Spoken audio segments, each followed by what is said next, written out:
Hello বন্ধুরা, আজ আমি তোমাদেরকে ঝিঙ্গে আর আলু দিয়ে পোস্ত করে দেখাবো। ঝিঙ্গে আলু পোস্ত রান্না করব। তোমরা সাথে থাকো, দেখো আমি কিভাবে রান্নাটা করি।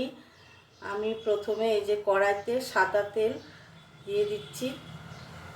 সাদা তেল দিয়ে দিলাম।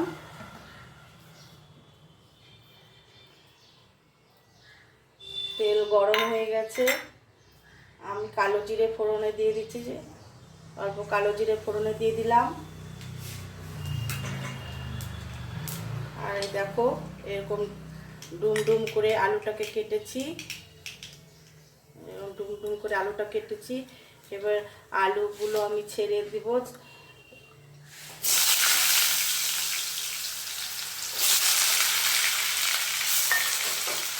আলুটা ভেজে নেব, আমি এই তেলে আলুটাকে ভেজে নেব।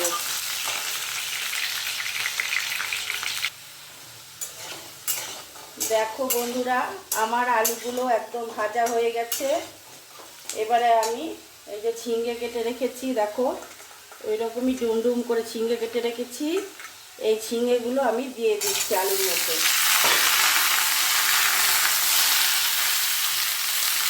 এবারে আমি স্বাদ মতন নুন দিয়ে দিচ্ছি।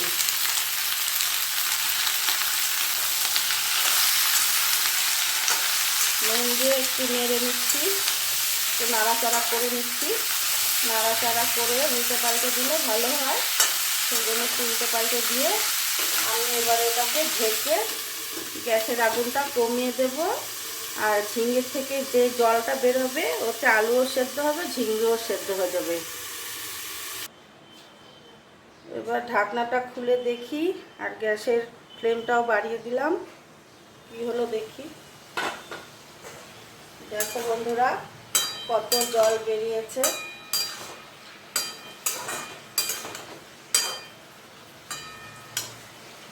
এবার আমি যে পোস্ত আর লঙ্কা, কাঁচা লঙ্কা দিয়ে পোস্ত দিয়ে একসাথে বেটে রেখেছিলাম, সেটা আমি দিয়ে দিচ্ছি।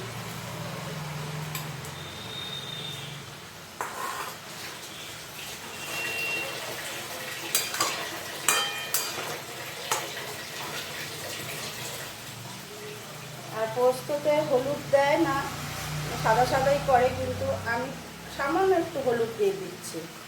আমি একটু হলুদের গুঁড়ো দিই, অল্প করে অল্প হলুদের গুঁড়ো দিয়েছিলাম। এবার আর একবার একটু ঢেকে আবার গ্যাসের ফ্লেমটা কমিয়ে দেবো।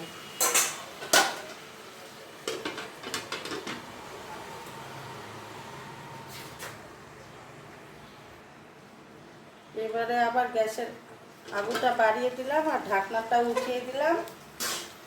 দেখো কত জল বেরিয়েছে।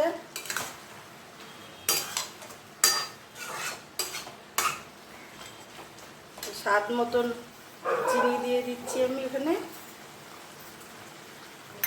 এবার আমি এই আলু আর ঝিঙ্গে পোস্তর সাথে কষিয়ে নেব।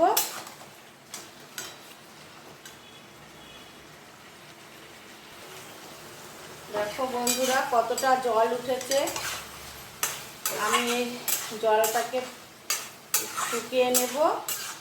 আর এই ঝিঙ্গের জলে কিন্তু সব সেদ্ধ হয়ে গেছে। দেখো একদম আলুও সেদ্ধ হয়ে গেছে, একদম ভালোভাবে আলু সেদ্ধ হয়ে গেছে।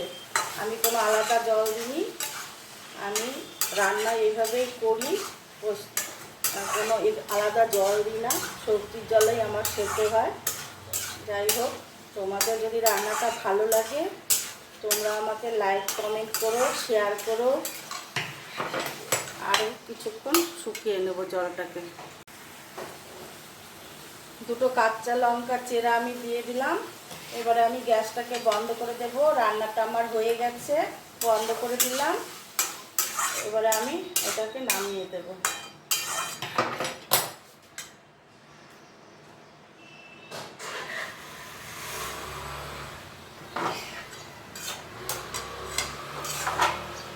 বন্ধুরা, যে আমি নামিয়ে দিলাম।